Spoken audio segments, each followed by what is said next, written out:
오늘의 성경 말씀은 골로새서 3장 15절에서 17절 말씀입니다. 그리스도의 평강이 너희 마음을 주장하게 하라. 너희는 평강을 위하여 한 몸으로 부르심을 받았나니 너희는 또한 감사하는 자가 되라.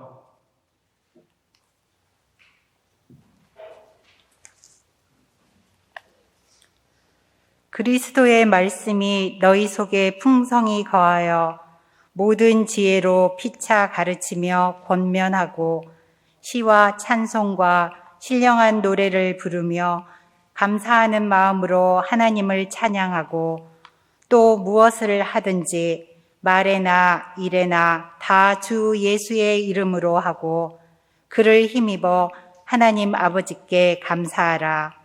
이 말씀은 살아계신 하나님의 말씀입니다. 기도하겠습니다. 찬양과 영광을 받으시기에 합당하신 하나님, 우리들이 올려드리는 찬양을 기쁘게 받아 주시옵소서. 주님의 은혜에 감사하는 마음을 담아드리는 우리의 찬양을 기쁘게 받으사 이 자리가 하나님의 은혜가 충만한 자리가 되게 하여 주시옵소서. 오늘 또한 주시는 말씀을 통해 우리 자신을 돌아보며 또한 하나님의 자녀로 거듭나는 역사가 일어나게 하여 주시옵소서. 예수 그리스도의 이름으로 기도합니다. 아멘. 풍성한 주님의 평안이 여러분 모두에게 함께 하시기를 축원합니다. 이 시간에 우리 평화 인사를 나누겠습니다. 오늘 특별히 다양한 방법으로 인사를 한번 나눠보겠습니다. 우리가 보통 평화 인사를 나눌 때 주님의 평안이 함께 하시기를 바랍니다 라고 그렇게 인사를 하는데, 영어로는 뭐라고 합니까? Peace be with you 입니다. 자, 기억하십시오. Peace be with you. 자, 그러면 히브리어 샬롬입니다. 샬롬. 어렵지 않습니다. 샬롬. 예. 자, 그러면 헬라어. 제가 언젠가 한번 말씀드렸었는데, 그죠? 에이레네. 자, 다 기억하십니까? 샬롬, 에이레네, peace be with you. 자, 우리 예담교회는 이 글로벌한 교회이기 때문에 제가 스페인어도 하나 알려드리도록 하겠습니다. 스페인어로는 라파스입니다. 라파스. 예. 자, 5가지. 자, 여러분, 5가지 그 평화 인사를 알려드렸는데, 본인이 원하시는 언어로 우리 옆에 계신 분들하고 한번 평화 인사를 나누도록 하겠습니다. 자, 평화 인사 나누겠습니다.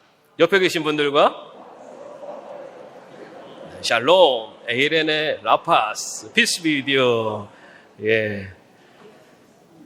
마스크를 쓰고 계셔서 무슨 말씀하시는지 잘 모릅니다. 예.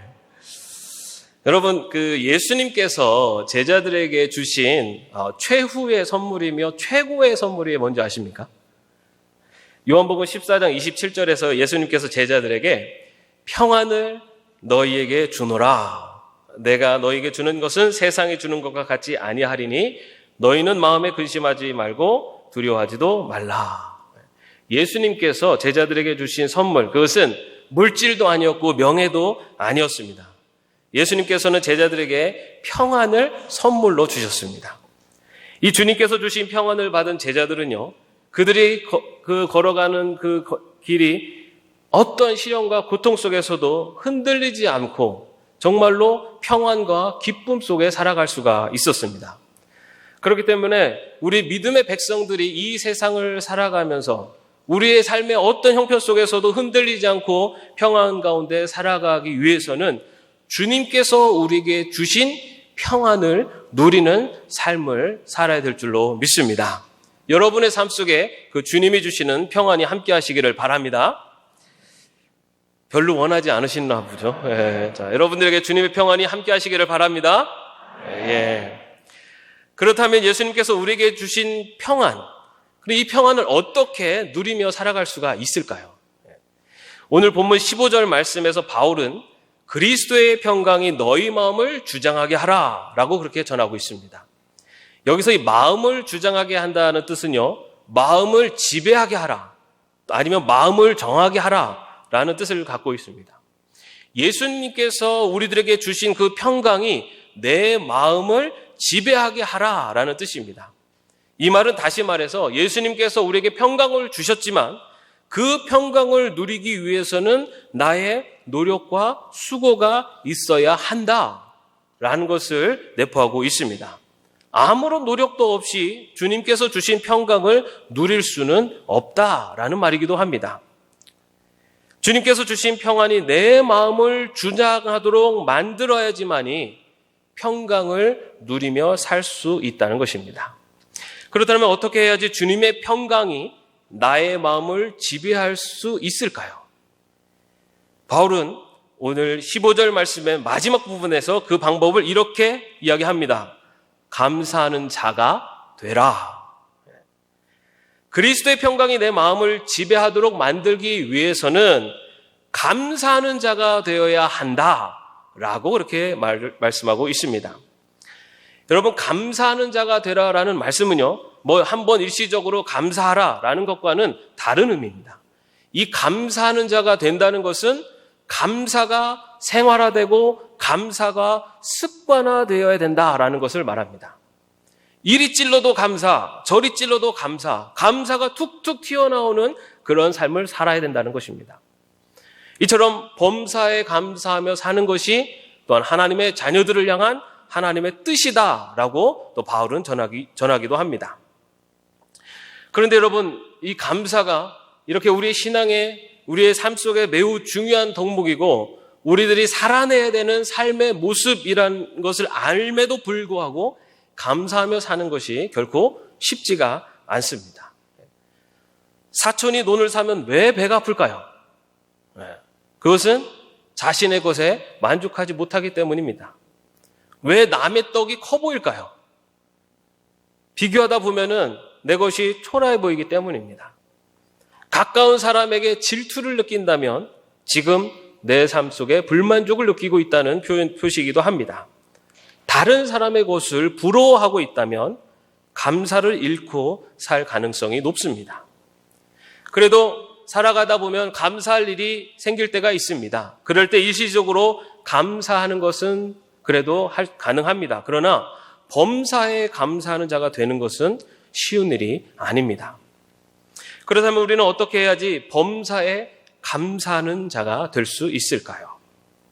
미국의 사회심리학자인 예일대학교 존 바그 교수가 말과 두뇌 반응의 상관관계에 대해서 연구를 했습니다. 예를 들어서 움직인다라는 동사를 읽는 순간 이미 두뇌에서는 그 신체의 움직임을 명령할 수 있도록 준비를 시킨다는 것입니다. 즉 특정 어휘를 읽거나 듣거나 말하는 순간 우리의 두뇌의 특정 부위에서 그 어휘대로 작동할 준비를 이미 한다는 것입니다.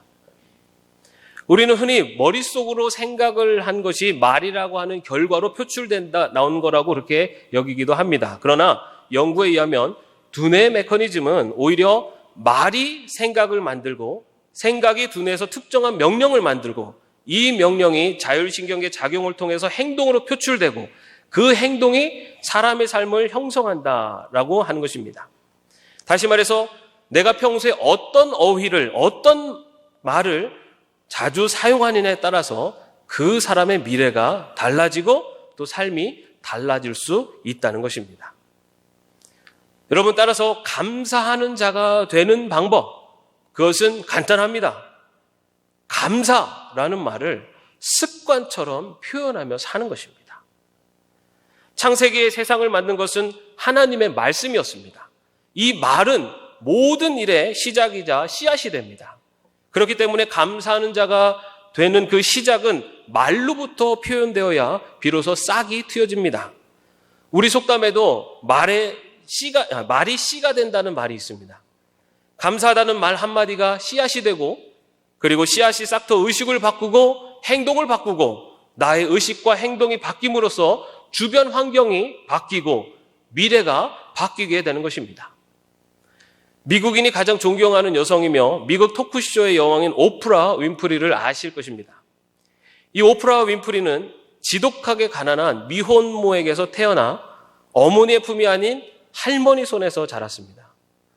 9살의 사촌 오빠에게 성폭행을 당하고 또 오빠 친구들에게 성폭행을 당해서 아빠가 누군지도 모르는 아이를 임신하여 14살에 출산과 동시에 미혼모가 되었습니다. 설상가상으로 아이는 태어난 지 2주 만에 죽었고 그 충격으로 가출하여 마약 복용으로 하루하루 지옥 같은 삶을 살았습니다. 그러나 현재 그녀는 많은 사람들이 존경하는 여성이 되었습니다. 그녀가 어려서부터 힘들 때마다 외웠던 성경 구절이 시편 37편 4절의 말씀이라고 합니다. 주 안에서 기뻐하라. 그리하면 그분이 내 마음의 소원을 이루어 주시리라. 그녀는 절망할 수밖에 없는 상황 속에서도 하나님을 바라보며 기뻐하려고 애썼던 것입니다. 그런 그녀가 하루도 빼먹지 않는 일이 있었다고 합니다. 그것은 감사 일기를 쓰는 일이었습니다. 그녀는 하루 동안에 일어난 일 중에 5가지의 감사 제목을 찾아내서 매일 기록을 했습니다. 오늘도 거뜬하게 잠자리에서 일어날 수 있게 해주셔서 감사합니다. 유난히 눈부시고 파란 하늘을 보게 해주셔서 감사합니다. 얄미운 짓을 한 동료에게 화를 내지 않고 인내하게 해주셔서 감사합니다. 이렇게 일상의 삶 속에서 감사를 찾아내는 이 오프라 윈프리는 자신의 상처와 아픔을 극복했을 뿐만 아니라 다른 사람들의 아픔까지도 보듬어주는 그런 삶으로 변화되었던 것입니다. 사랑하는 성도 여러분, 감사할 일이 있어서 감사하는 것이 아니라 감사하며 살아가면 감사할 일이 생긴다는 격언이 있습니다. 예수님께서 우리에게 주신 평강을 누리는 방법은 감사한 일이 있을 때 감사하는 것이 아니라 어떤 삶의 형편에서도 감사를 찾아내며 살아가는 것입니다. 그렇게 범사에 감사하는 자가 되어 예수님께서 주시는 그 평강을 누리고 그리고 하나님 나라의 평강을 맛보며 살아갈 수 있는 저와 여러분이 되시기를 축원합니다.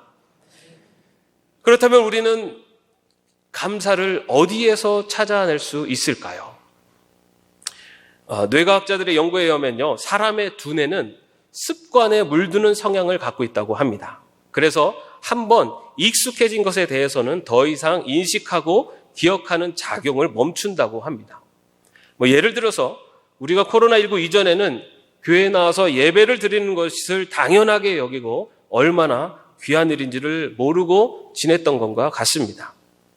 이처럼 익숙한 것에 대해서는 인식을 멈추기 때문에 감사하는 자가 되기 위해서는 자신이 감사하기로 선택하고 노력해야 합니다. 너무 당연하다고 여겨서 두뇌에서 각별하게 받아들이지 않고 있던 것에 대해서 의도적으로 일부러 감사하기로 마음 먹어야지만이 감사하는 자가 될 수 있다는 것입니다. 예수님의 제자된 우리들이 감사하는 자가 되기 위해서는요, 당연하게 여겼던 것들 안에서 감사를 찾아야 합니다. 먼저 바울은 16절 말씀에서 그리스도의 말씀이 너희 속에 풍성히 거하여 라고 말하고 있습니다. 바울은 다른 서신서에서는 하나님의 말씀 또는 주의 말씀이라고 그렇게 여러 번 표현을 했습니다. 그런데 오직 감사하는 자가 되라 라고 전하는 이 부분에서만 그리스도의 말씀이라고 딱 한 번 표현을 합니다.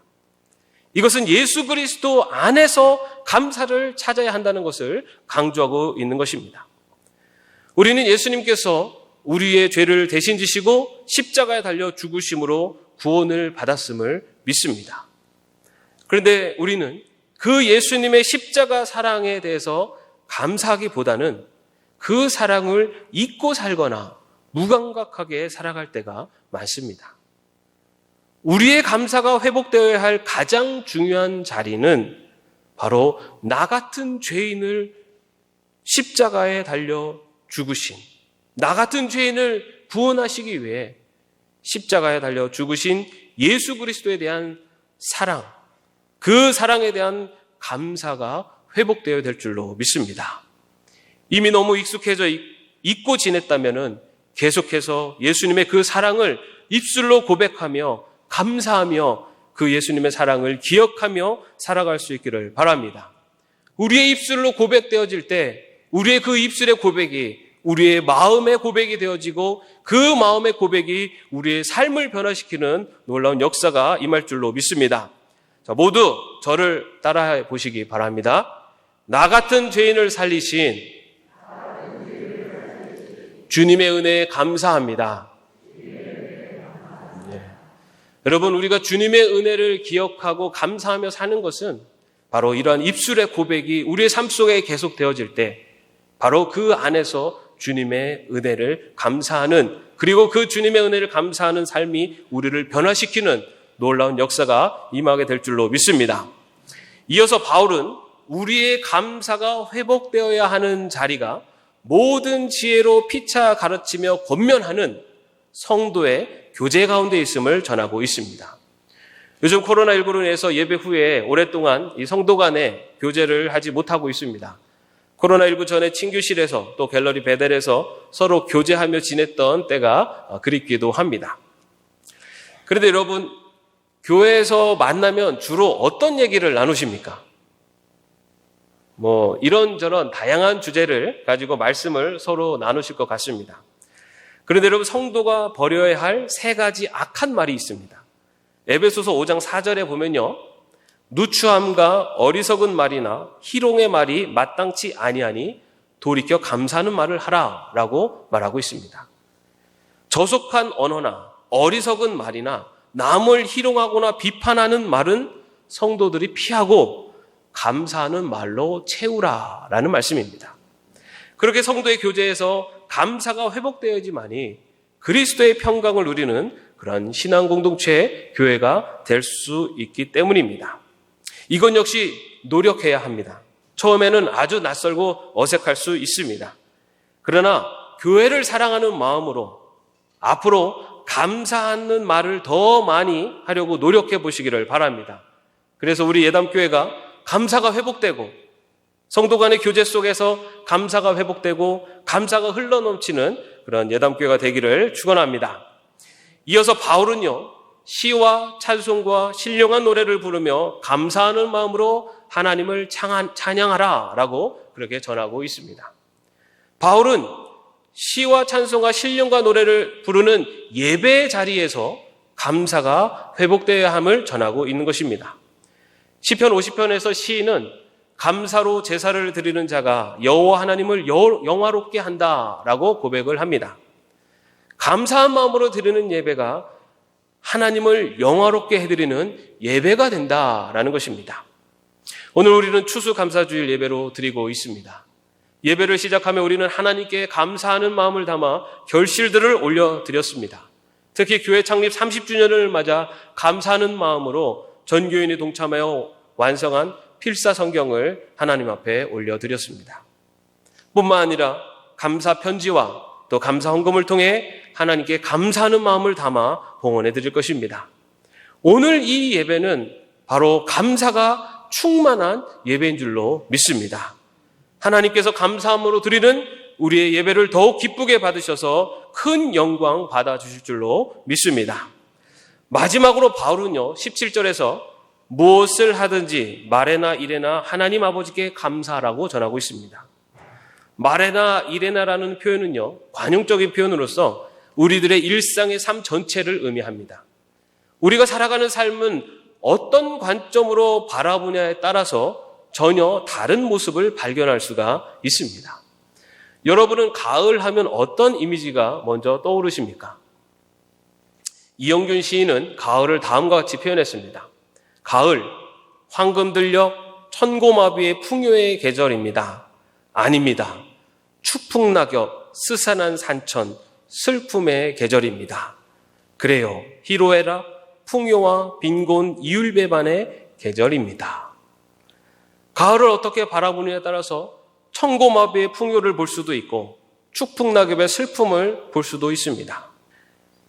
주의 평강을 누리는 감사하는 자가 되기 위해서는 우리는 일상의 삶 속에서 감사를 보려고 노력해야 합니다.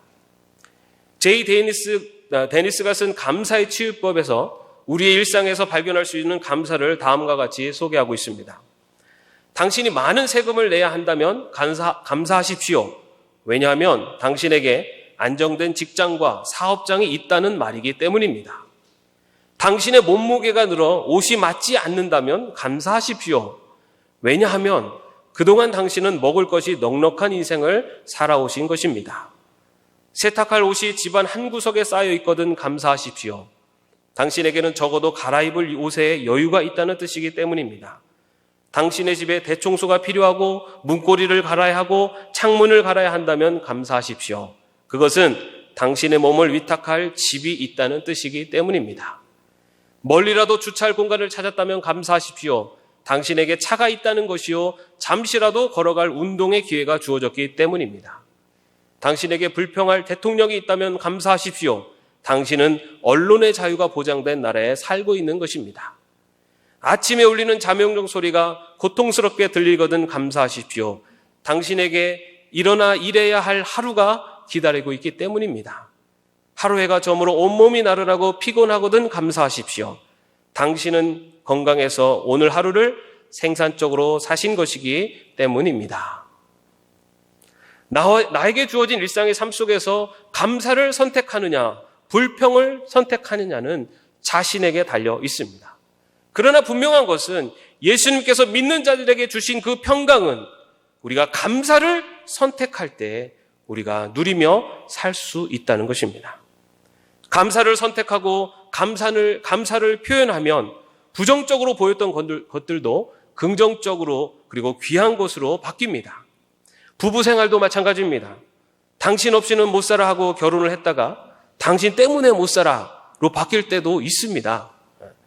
그럴 때 불평과 불만보다는 감사를 선택하고 감사를 발견하려고 노력하면 상대방이 조금은 다르게 보여질 수도 있습니다. 사랑하는 성도 여러분, 매일의 삶 속에서 감사를 찾고 감사를 선택하고 감사를 표현하는, 감사하는 자가 되시기를 바랍니다. 하나님께서는 감사하는 자에게 하늘의 평강을 주시겠다고 약속을 하셨습니다. 때로는 감사할 수 없는 상황 가운데 놓일 때도 있습니다. 그럴 때조차도 감사를 찾고 감사를 선택하고 감사를 표현하면, 그리고 감사하는 삶을 살면 그리스도의 평강이 여러분의 삶을 지배할 것입니다. 어떤 상황 속에서도 감사를 잃지 않는, 범사에 감사하는 자가 되어 주님이 주시는 평강을 누리며 살아가는 저와 여러분이 되시기를 주님의 이름으로 축원합니다. 기도하겠습니다. 사랑과 은혜가 풍성하신 하나님, 우리의 삶 속에서 감사를 찾고 감사를 선택하며 감사를 표현하는, 감사하는 자가 되어 주님께서 주시는 평강을 누리며 살아가는 저희 모두가 되게 하여 주시옵소서. 예수 그리스도의 이름으로 기도합니다. 아멘.